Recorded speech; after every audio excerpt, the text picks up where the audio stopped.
Welcome to S9 TV. ముందుగా headlines చూద్దాం.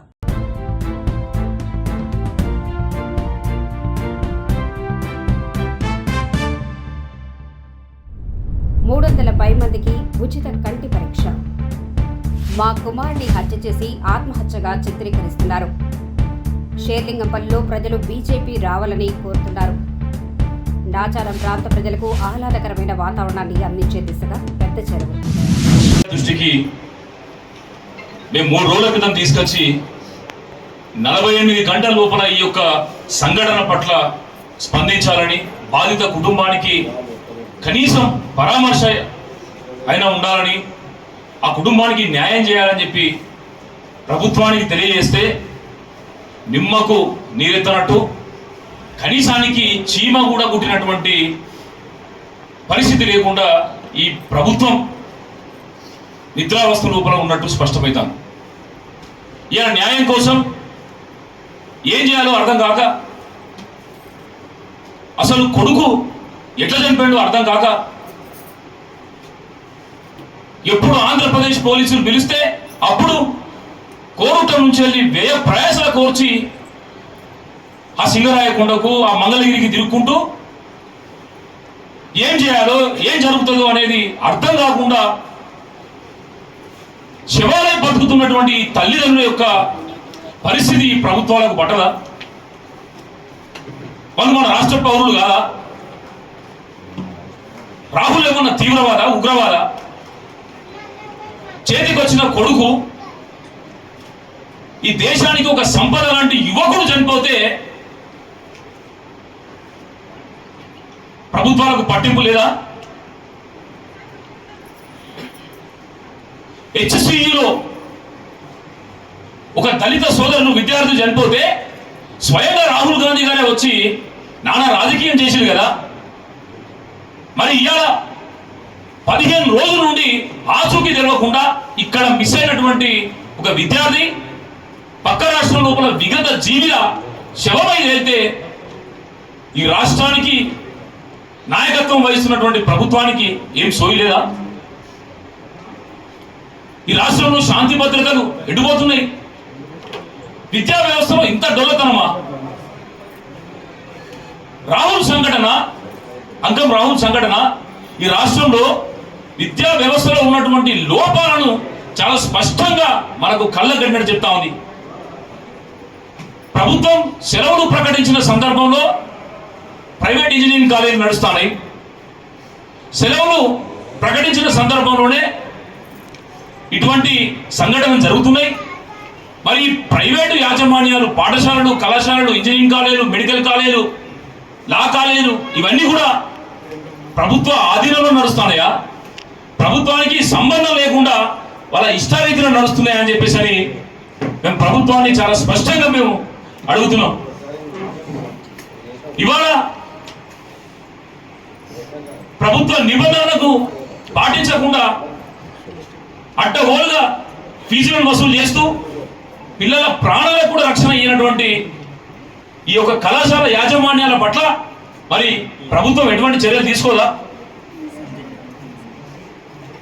JNTU university, UGC, AICT ఎటువంటి చర్యలకు ఒడిగట్టదా? ఎందుకు ఇంత దారుణం? ఇలా రాష్ట్రంలో ఉన్నటువంటి ప్రతి విద్యార్థుల తల్లిదండ్రులు జరిగినటువంటి సంఘటన చూసి తీవ్ర మనోవేదనకు లోనవడమే కాకుండా పిల్లల్ని చదివించడానికి ప్రైవేటు యాజమాన్యాలకు పంపించడానికి భయంతో బతుకుతున్నారు. ఏంటిది రాష్ట్ర ప్రభుత్వం విద్యార్థులకు ఇచ్చే భరోసా, విద్యార్థుల తల్లిదండ్రులకు ఇచ్చే భరోసా? మేమంతా ముక్తకంఠంతో నిలదీస్తున్నాం. ఈ రాష్ట్రంలో విద్యార్థులకు రక్షణ చట్టం రావాలి. ఏదైతే ఫీజుల కోసం ఎగబడుతున్నటువంటి ప్రైవేటు యాజమాన్యాలు విద్యార్థుల యొక్క రక్షణ పట్ల కూడా బాధ్యత.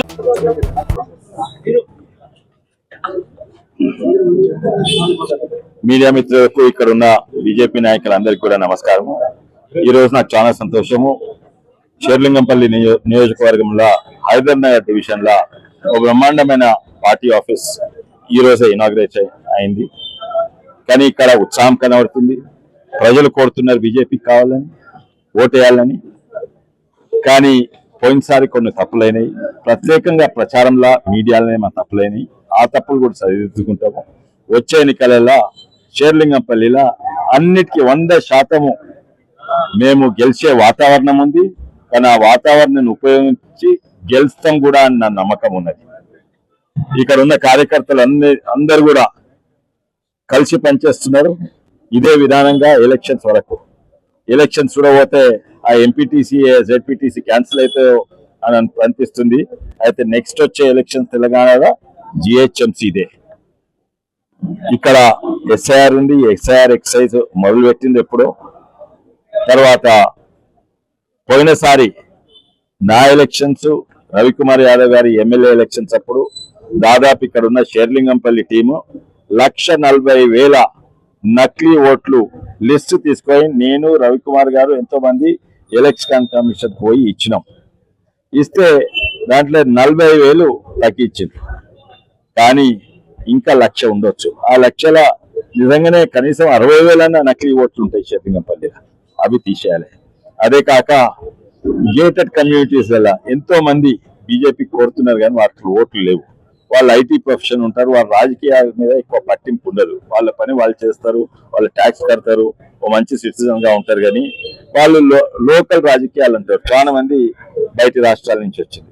వాళ్ళ ఓటు కూడా నమోదు చేయాలని విజ్ఞప్తి. వాళ్ళు కూడా ముందుకు వచ్చి, ఎందుకంటే ఇది కేవలము జిహెచ్ఎంసీ ఒక లోకల్ డివిజనే కాదు, ఇది రాష్ట్రం మీద, నగరం మీద, దేశం మీద ఎఫెక్ట్ ఉంటుంది.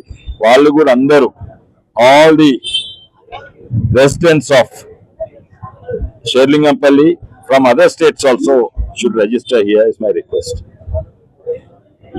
నాచారంలో హెచ్ఎంటి నగర్ చెరువు ఫౌండేషన్ వేయడం జరిగింది.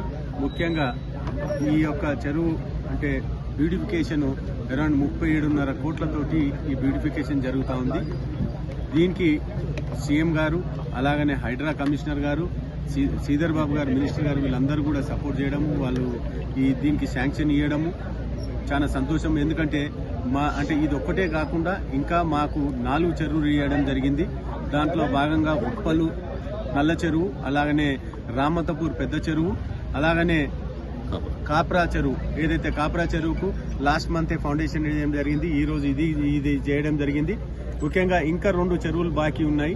అది ఒకటి పటేల్ కుంట చెరువు నాచారంలో, ఇంకోటి చిన్న చెరువు రామంతపూర్లో. ఈ రెండింటికి కూడా రిక్వెస్ట్ చేస్తాను నేను సీఎం గారిని కానీ, హైడ్రా కమిషనర్ని, మా మంత్రి గారిని, వీళ్ళందరినీ కూడా రిక్వెస్ట్ చేయడం జరుగుతూ ఉంది.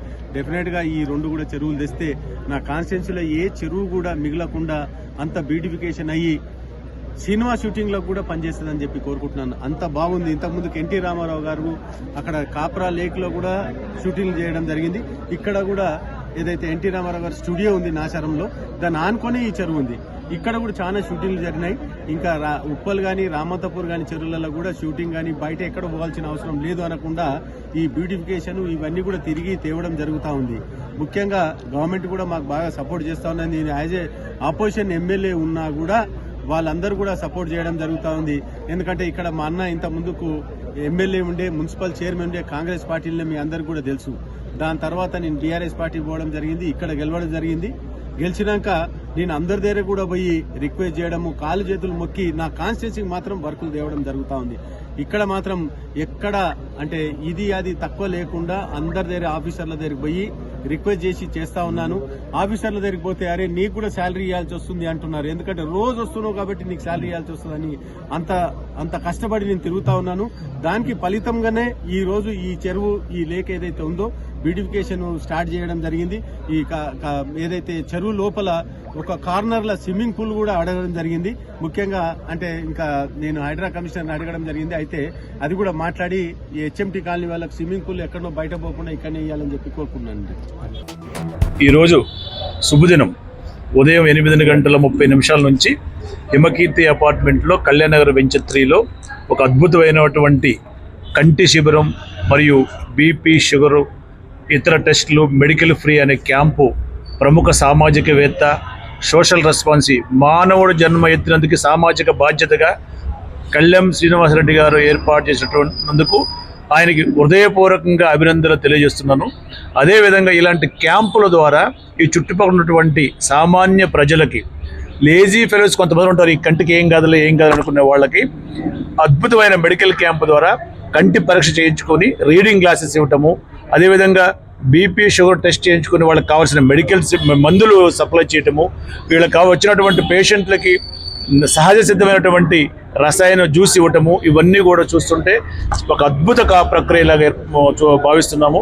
ఇలాంటి మెడికల్ క్యాంపులు ఎన్నో నిర్వహించి మన చుట్టుపక్కల ఉన్నటువంటి సామాన్యమైనటువంటి జనాలకి అద్భుతమైనటువంటి ఇలాంటి అవకాశాన్ని కల్పిస్తున్నటువంటి మా మిత్రుడు లయన్ కళ్యాణ్ శ్రీనివాసరెడ్డి గారికి, అదేవిధంగా మా అందరి తరపున ఉదయపూర్వక అభినందనలు తెలియజేస్తున్నాను. ఇంకా ముందు ఇలాంటి కార్యక్రమాలు సామాజిక బాధ్యతతో మేమందరం కూడా ఆదర్శంగా తీసుకొని శ్రీనివాసరెడ్డి గారు చేస్తున్నటువంటి సేవా కార్యక్రమాలను ఆదర్శంగా తీసుకొని మేము కూడా మా ఉడతా భక్తి కొన్ని కార్యక్రమాలు ఏర్పాటు చేస్తామని చెప్పేసి మీడియా ద్వారా మీ అందరూ తెలియజేస్తున్నాం. Thank you sir. ఇంతటితో వార్తలు సమాప్తం.